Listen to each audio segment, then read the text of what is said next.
Believe it or not, in today's video, I'm going to teach you guitarists how to play from a 400-year-old lute manuscript. In my last video, we learned all about the history of tablature, and that it was actually the dominant type of notation used for lutes, guitars, theorbos, and more from 1400 to 1800. And we also learned that there are so many digitized manuscripts out there, books and books of music that you can play from. So today I've picked a very easy but very sad and beautiful piece called Mr. Dowland's Midnight by the famous Elizabethan lute player John Dowland.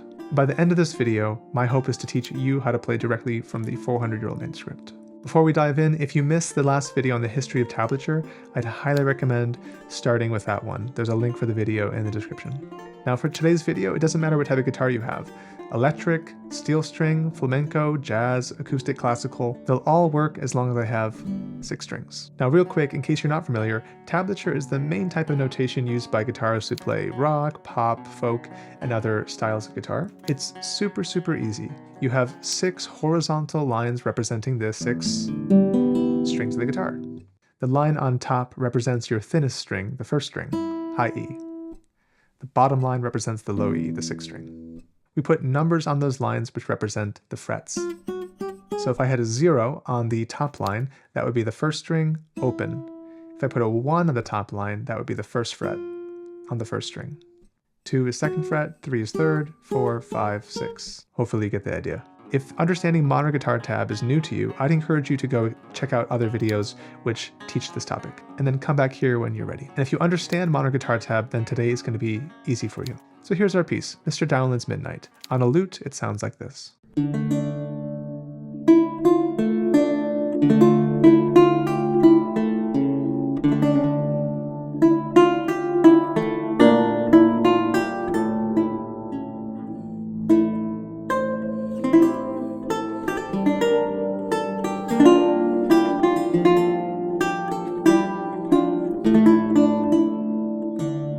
As you can see, it's sad, short, and beautiful. While this manuscript of French tablature might look difficult, let me just quickly show you what this would look like in modern tab. Suddenly the music looks not so difficult. And while you could play just from this, you could then only play one piece. I want to give you the tools so that you can play all lute music from the manuscript. Now, if you watch my history of tablature video, you'll notice that we still have 6 lines here in our manuscript. These 6 lines represent the strings and they're in the same orientation. The one at the top is the first string, our high E string in this case. Then we have letters representing frets instead of numbers. This is called French tablature. So if we were on the first string, A is the open first string, 0. B is the first fret, C, D, E, F. And we don't need anything higher than F, the 5th fret for this piece. Now before we start plucking out some notes, we need to change one thing about your guitar so it can become a lute. Our 3rd string on a guitar is G. But to play all of the beautiful lute music you see from 1400 to 1600, all you have to do is take your 3rd string and bring it down to F sharp. The easiest way to do that is to play your open 2nd string and then to play the 5th fret on the 3rd string and make those sound the same. So normally it would sound like this, and then you can tune it, your 3rd string down until they sound good together. Now your 3rd string is an F sharp. And from here on out, we can forget about note names and harmony and all that. Of course, the next step in your musical practice will be to understand the notes and the harmony, but just to play the piece, we don't need it now. The next thing we need to quickly explain is that in the manuscript, the letters that look like an R are actually C's. So those are all 2nd frets. Also, this little squiggle here is an F. In different manuscripts, you'll see different handwriting, and we have to get used to the person's handwriting about what they mean when, but to be honest, you get used to this really fast when you look through a whole book, and once you know what symbols mean which letter, it's very easy. We can officially now play our first chord. We have a note on the 5th string, so reading from the bottom to the top. 5th string we have that R, remember that means C. So 5th string is an open A on the guitar, A, B, C is the 2nd fret. So C on the 2nd fret with your thumb plucking in the right hand. Then I see 2 A's above that, an A on the 3rd string, an A on the 2nd string. And because they're vertically aligned, it means we should play all those at the same time. I should note that you're going to have to use the fingers on your right hand to pluck. Using a pick isn't going to work. We're going to worry about rhythm later, but let's keep learning some notes. After that first chord, we then have a R on the 2nd string. Remember that's a C, so I'm going to call it a C from now on. So 2nd fret, on the second string. I'd play that with my middle finger of my left hand. So far.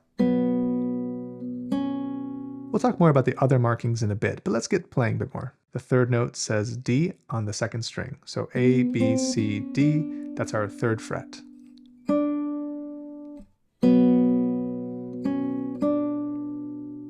And now another open second string. So the first measure. The second measure starts in a similar way. We still have our index finger down on this second fret of the fifth string, open third string, and now we have to play a D, the third fret of the second string. Next is an open first string, followed by an open third string, A, and a C on the, which is the second fret of the second string. Those are vertically aligned again, so we play them together. I'm playing with I and M, index and middle, in the right hand. So the second measure. And the last note of the second measure is a B. So A is open, B is the first fret of the fifth string. The second measure again.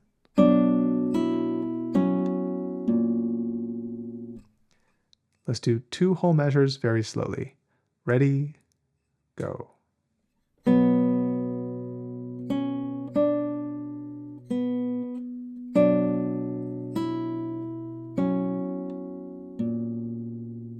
If I'm playing too fast or slow, go ahead and use the gear icon at the bottom to speed up or slow down based on your needs.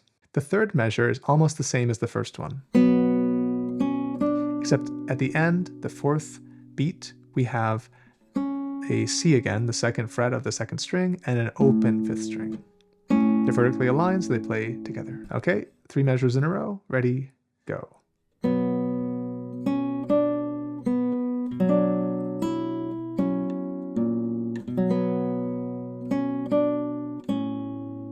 Last measure of the A section, we have this chord. So we have a D on the sixth string, A, B, C, D. D is the third fret, B on the third string, D on the second string.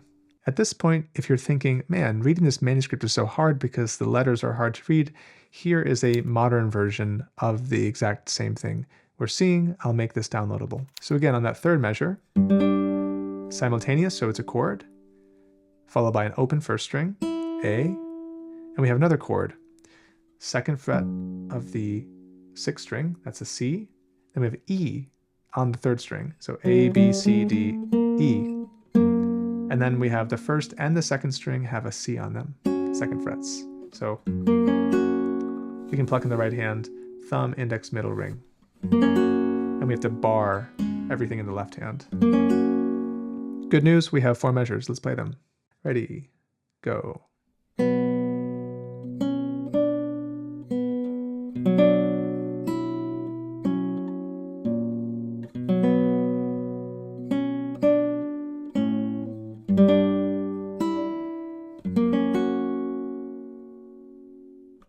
How beautiful is that? You're playing from a 400-year-old manuscript, so if you got this far, give yourself a pat on the back already. I don't know about you, but I think this is so cool and it's a beautiful experience. You might be noticing that for the chords, I arpeggiate. I roll the chords, ba-ba-bum, rather than playing chunk. This is called rolling a chord or arpeggiating, and it can be a really nice effect on the guitar or the lute.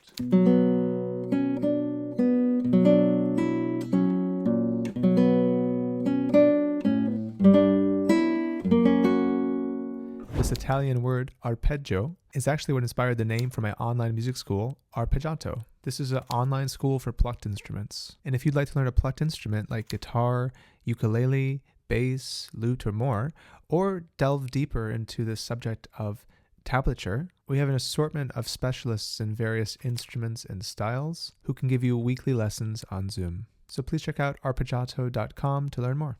Now, the second section, we can call it the B section, is almost the same as the first. It's a variation on the first section. So it starts the same, but then you're actually seeing the manuscript. There's an A written below the staff. Here we run into a problem. Some lutes in the Renaissance had 7 strings. So in this case, that's the 7th string. It would have sounded like a low D. The easiest solution when you see things like this is just to either not play it or take it up the octave. In this case, it's the same note as this first thing you play. We just don't have the lower version. So we can just play this twice.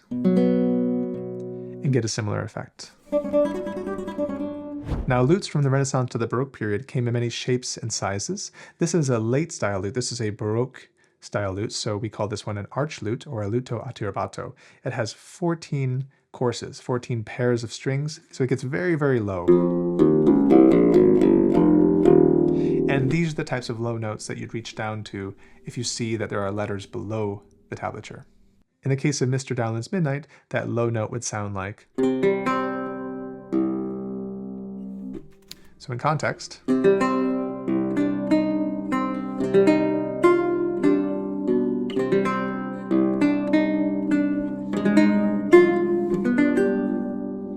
but as I said, we're just going to repeat that note, and it still sounds nice. Then everything is the same until the fourth measure of the B section. Instead of playing,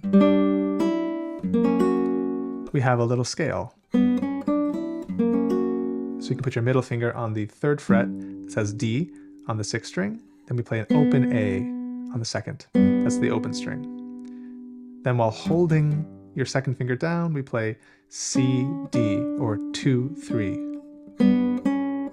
Then the A on the 1st means open, so. And then that same chord, we ended on the 1st section. All right, now we have 2 sections. Let's hear them again. Ready, go.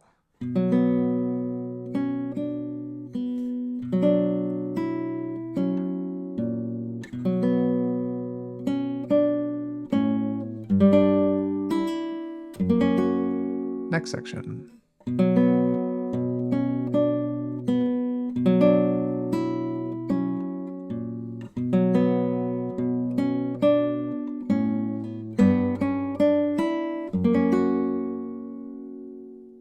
All right, there's one more section to the piece. We can call it the C section, and then that'll be it.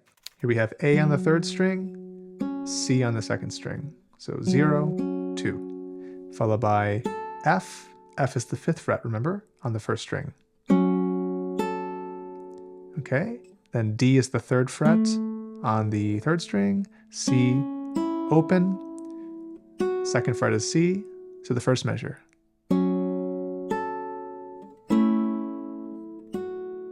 Going on, we have 2nd fret on the 4th string, open 2nd string, D is the 3rd fret on the 1st string.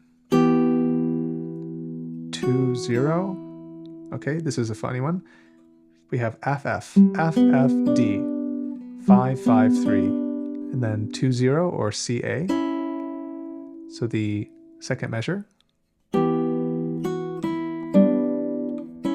Let's play the first 2 measures slowly. Ready, go.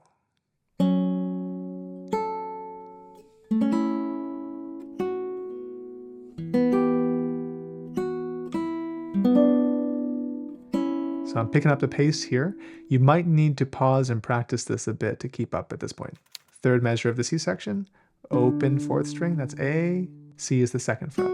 So our chord, like that, A, C, or 0, 2 on the 1st string. Now we have C, C, A, or 2, 2, 0, F, D, or 5, 3. Okay, so measure 4 of the C section. We have C, A, C, 2, 0, 3. C again, and then the chord we started with. You'll notice I'm starting to pick up the pace even more. You're not meant to necessarily learn the whole song perfectly in real time of this video. Rewind, replay, practice, come back, and you'll be able to do this for sure. Going on the 1st string, C, D, 2, 3. Next measure, F, F is 5, open 3rd string. So 0, 5 or AF, D, C, D and A, 3, 0, or A, D, A, C, with your 2nd finger holding the 3rd fret of the 3rd string. Now it really saves time if you can notice patterns. So this next chord we're about to play, we've already played it once. So try to notice that the 2nd measure of this section is the same chord, C, A, D. And it even continues the same, C, A. And now the D, the 3rd fret of the 6th string, D, D on the second string with a little scale. D, C, D, A. And again, we have this chord, which we saw already in the third measure of this section, A, D, C. It's a D major chord. A, C, D, with a low E, we call it A in tablature. D, C, A, D. Last measure.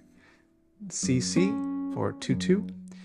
C, A, C, and then the chord we start out with. Again, you won't learn this in real time perfectly. Use the gear icon, replay the video, practice the song a bit. The point here is not to master it first try, it's to understand how to read the notation and then open up an infinite realm of tablature to play from, manuscripts from 400 years ago. So practice what we just learned, walk through the piece until this seems easy. Use my modern computer versions if you have to, but my recommendation is don't use the numbers. Use the letters, the French tablature, so you can really play from the originals. Congrats on learning to play the 400-year-old notes from Mr. Dowland's Midnight today. Next week, in part 2, we're going to learn how to play the rhythms and then talk about which fingers you should use. If you enjoyed today's video, make sure you subscribe and hit the bell so you don't miss other videos I post like this one. If you want to help me make more videos like this, you can go to my Patreon, and there you'll find lots of behind-the-scenes content about what I'm up to, the videos I'm making, performances I'm giving, and you'll receive rewards like early viewing on all my videos, my CDs, and you can even get a private lesson with me. And lastly, if you're interested in learning the classical guitar, especially at your own pace at home, I have a beginner online classical guitar course called Classical Guitar Pro. It's 6 hours long, 53 videos, so I hope you'll check that out. Until next time, thanks for watching.